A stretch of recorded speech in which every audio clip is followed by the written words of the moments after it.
As far as the feel of driving is concerned, the Tata Altroz is one of the best hatches around the rupees 10 lakh mark with its beautiful balance of ride and handling. But let's be honest, it's 2025 and the car was a bit outdated. So naturally Tata went ahead and updated it. Meet the Altroz Facelift. Sharper styling, fresh looks, new features and a small tweak in the powertrain department. But there's more to this facelift than meets the eye. We're going to be taking a look at all of that in this review and also find out whether the Altroz has lost its dynamic charm in a bid to be more up to date.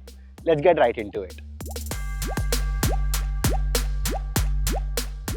I think the Altroz's design is a very similar case of a model or actor who are very good looking to begin with but thinks they're aging a bit, and to deal with that midlife crisis they go to a plastic surgeon for some touch-ups. So the body and the skin remains the same but the features defining it have now changed, and unlike most plastic surgeries, I think Tata surgeons have done a brilliant job of modernizing what was a very handsome car to begin with. That pointing nose, the sporty stance and the dual-tone paint schemes are still there, but there are new elements that bring a premium feel that the Altroz's design was previously missing.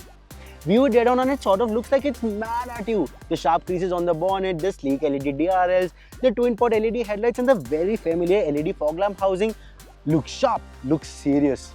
That sense of sharpness is reflected in the profile as well, at least to some extent, with the pointed headlight and tail light units that extend towards the sides. I really like the black finish on the 16-inch alloy wheels. They sort of look sporty, and I like the look of these flush door handles as well. But that's about it. They only look good because using them with your hands full of whatever they might be won't be the easiest, and the same applies for the rear door handles as well. The slightly tweaked bumper and the connected LED light strip are the only real changes at the rear, but they are enough to add to the Altroz facelift's modern appeal. And while there are no red, dark or dark editions at the time of launch, I bet Tata will launch them at some point in the future, and boy oh boy, this car is going to look sick in those editions.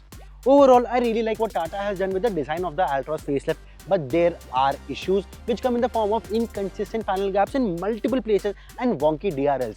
This is not something that you'd expect from a brand new car, and Tata really needs to put in some more effort on the final quality checks. Now that we're already here, let's check out the boot space.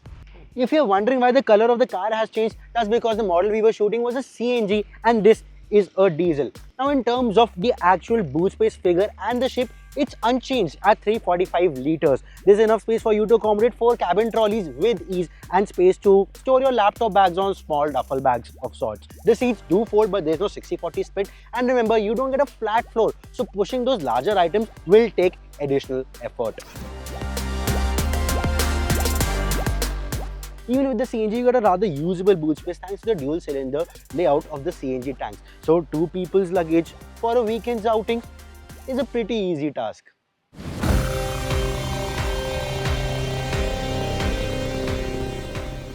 So the interior of the Altroz facelift definitely looks more modern, more sophisticated even. The dual-tone theme looks good, feels airy, and people will like the 2-spoke steering wheel, but I personally think it looks a little too big for a car this size. The new touch-sensitive AC control panel also looks good, and you get individual toggles for your fan speed and AC control. So the controls that you're going to be using the most on the go are still physical, while secondary functions like your defogger might take some additional effort to use. The seats, even they look good and honestly fooled me into thinking that these were leatherette from afar. Even in terms of comfort, they are really impressive. The cushioning is on the softer side and the side supports hold you really well. But the best part is the under-thigh support, which is even better than a few sub-4-meter SUVs out there. Now, one thing I noticed that they have a really good range of height adjustment. So finding that comfortable or even a sporty driving position is fairly simple. However, if you're tall, somewhere around 6 feet, and you don't like setting the seat at its lowest setting, the roof liner might come in a line of sight. Another thing to take care of is that these seats are finished in beige. So in a tropical environment like India, these are bound to get dirty real quick.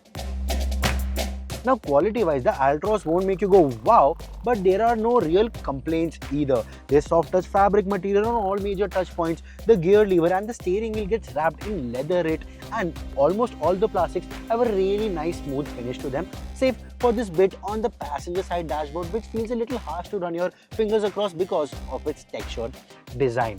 And while there were no panel gaps in the interior of the car that we've tested, the finish in some places could have been a little more sturdier.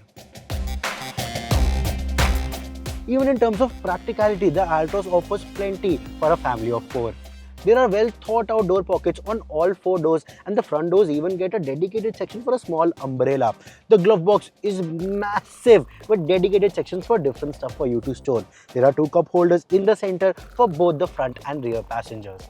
Overall, with the tweaks in the design, the new elements and the new screens, the cabin of the Altroz does look modern by today's standards. But I think Tata could have done a little bit more.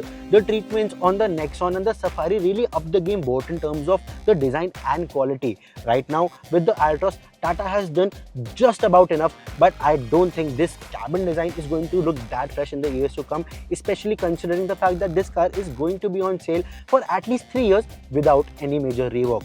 But in terms of feature, I think the Altroz is pretty safe with all its new additions. And I am going to start with this new 10.25-inch infotainment system which we've seen on other Tata cars as well.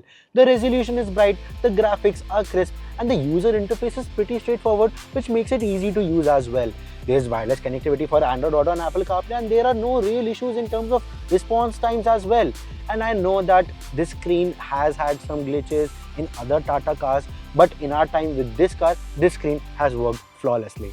Complementing this new infotainment system is the 10.25-inch digital driver's display, but that unit is limited to the top spec Accomplish Plus S variant. The low variants get this 7-inch driver's display, which honestly works as intended. The resolution is bright, the graphics are crisp, and it shows you a lot of information which is easy to access through the steering mounted controls.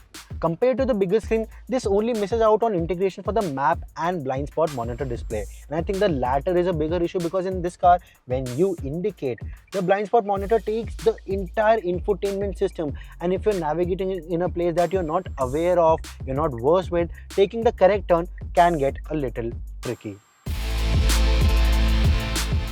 Now, Tata has offered some banging audio systems over the years, and while the Altroz's system might not be banging, it still is pretty decent. It gets an 8-speaker sound system which sort of gives you a surround sense-like feel, which is always nice.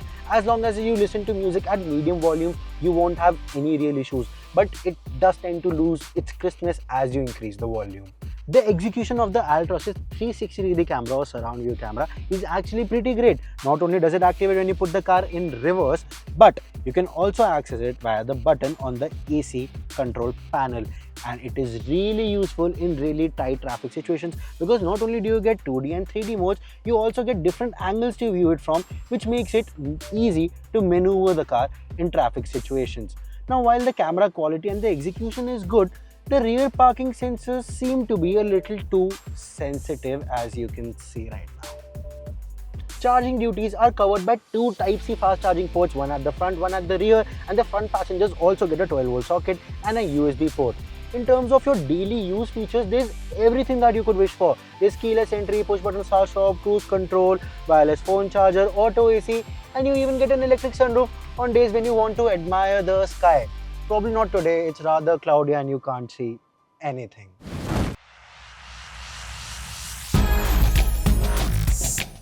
Tata and safety go hand in hand, and the case is no different with the Altroz. 6 airbags, electronic stability program, reversing parking sensors, and ISOFIX mounts are offered as standard fitments, while higher variants offer you rear defogger, rear wiper and washer, tire pressure monitoring system, and a 360-degree camera as well. There's even SOS calling function as part of the connected car technology package.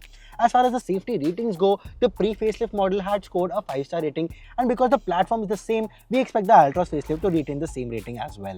Now, before I talk about the rear experience of the Tata Altroz, I want to show you how easy it is to get in and out of the car, provided that you have the space for it, because it gets 90-degree opening doors, a trait that has been carried forward from the outgoing model. So you get a rather wide space to get in and out of the car. Once inside, you'll feel that the sense of space on offer is a little restricted, even though the actual space is just about adequate.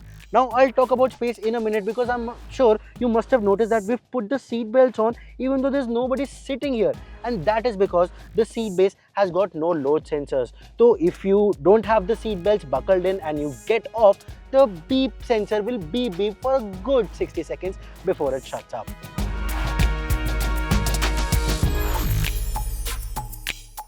Now, I'm 5'8", And it might seem like I have plenty of knee and foot room to stretch my legs out, but that's because the front seat is set to my driving position. Even still, if there's somebody taller sitting here, I won't have any issues in those parameters. But what could be better is the headroom on offer, because even for me, that's just about adequate. So imagine a taller person will definitely have a grouse here. But the best part of these seats, just like the front ones, are the under thigh support, because at the seat base end they have been scooped up, so the comfort is not just best in segment, but it's also better than a few more expensive SUVs out there. Sitting 3 people here will be a squeeze, and the middle passenger does not get a dedicated headrest as well. But 2 adults and a child shouldn't be an issue. With conveniences like a rear AC vent, a Type-C charging port, a central armrest, and plenty of storage options including seat back pockets, 2 adults, especially of average height, shouldn't have a real issue in the Altroz's rear seat. So the engine options of the Tata Altroz Facelift remain the same. There's a 1.2 litre 3-cylinder naturally aspirated petrol engine, which can also be had with the CNG, and a 1.5 litre 4-cylinder diesel. The diesel and CNG are available with the manual only, while the petrol is still available with the DCA, also known as a dual clutch automatic transmission. Tata has also added a more affordable automated manual transmission to the lineup. Just before the drive, we had a quick chat with Tata's engineers, and they said they have done absolutely nothing to the tuning of the engines. Now, one would expect to experience the new transmission on offer, but Tata only offered us with the manuals of both the petrol and diesel. We'll start with the petrol engine. The refinement levels of this petrol engine are good for a 3-cylinder engine, and it only gets really vocal when you push the car too hard for a quick overtake. Even then, the vibrations are pretty well controlled, and it's only when you get off the gas that you feel aggressive vibrations on the gear knob. I've never experienced something like this in a modern car, and it feels like something that only a very old diesel model would do. Very weird, honestly. Weird it was, and after talking to Tata's engineers post the drive, it seemed like it was a unit specific issue, so that vibration won't be present in other cars, but nonetheless, an issue like this shouldn't happen in a brand new car in the first place. As I said earlier, this engine is a smooth operator, and it works best within the city limits, where it's used to transport people from point A to point B in a smooth and relaxed manner. This engine clearly isn't for the people who are seeking thrill out of the engine's performance. It builds speed in a smooth and linear manner. You won't feel that the engine is underpowered in city driving conditions. It cruises comfortably at speeds of up to 80-100 km per hour. But overtakes beyond those speeds do take time, especially if there's more load in the car. Those overtakes are even slower with the CNG, and it's best to switch to petrol mode only while making that quick maneuver. We only have the manuals today on test, and they are fairly easy to use with a light and progressive clutch and a slick-ish gear lever. I say slick-ish because they're not as satisfying. The throws are not as satisfying as you get in a Maruti manual, but it gets the job done. If you want the option of an automatic with the petrol, you now have 2 options: the DCT, the DCA, or the AMT. The DCA is smooth as butter and quick when you want it to be, but of course it's a lot more expensive than the AMT, which gets the same job done but in a less sophisticated manner, because not only is it not as smooth as the DCT, but is also not as quick as it. Talking about the engine that we're driving right now, the diesel is the engine to have if you want to have better performance with a respectable fuel efficiency, and you should pick this engine if your usage involves a combination of both city and highway usage. Of course, this engine gives better overall performance, but it's got enough low-end torque, so you won't find yourself changing gears that often in the city, but that's only enough for you to keep pace with the traffic and not make that quick overtake. For that, you will have to downshift a gear, after which the performance is plenty. It honestly feels effortless to accelerate to speeds up to 100 km per hour, and it cruises at those speeds effortlessly. It's honestly a really nice mile muncher. It won't even be that loudy and vibey as long as you're cruising along and not wringing its neck at every opportunity you get. I just wish Tata offered this with the automatic option as well, after which this would have been probably the recommended engine and transmission pairing for the Altroz. And now that we are on the topic of wish lists, I have one more item in my bucket, a turbo petrol engine. Now Tata did offer it with the Altroz Racer, and they did say that the engine will be made available to the standard Altroz as well, but it never did. So we were expecting that Tata will provide that engine with the Altroz facelift at the time of launch, but that sadly just wasn't the case. So, while the existing engine options of the Tata Altroz might be a little underwhelming in terms of outright performance, the ride and handling balance of this car is just beautiful. I really don't understand what kind of suspension setup, magical recipe Tata keeps on brewing, but we've seen this with other Tata cars as well, where there's this sense of cushioning that's just outright premium. The Altroz gobbles up regular speed breakers and potholes in the city with ease, and even over rough roads the movement inside the cabin is very controlled. That sense of cushioning is maintained even over uneven and aggressive expansion joints or undulations that we come across on our expressways. If there's something that could be better, it's the insulation, because you can hear the suspension working over really large speed breakers or imperfections. But honestly, that's not a deal breaker by any means. What makes this deal even sweeter is the handling balance of this car, despite it being so comfy. You chuck it into a corner at speeds higher than you usually should, and the car maintains the line, holds the line, and it remains stable while doing so. It genuinely inspires confidence behind the wheel.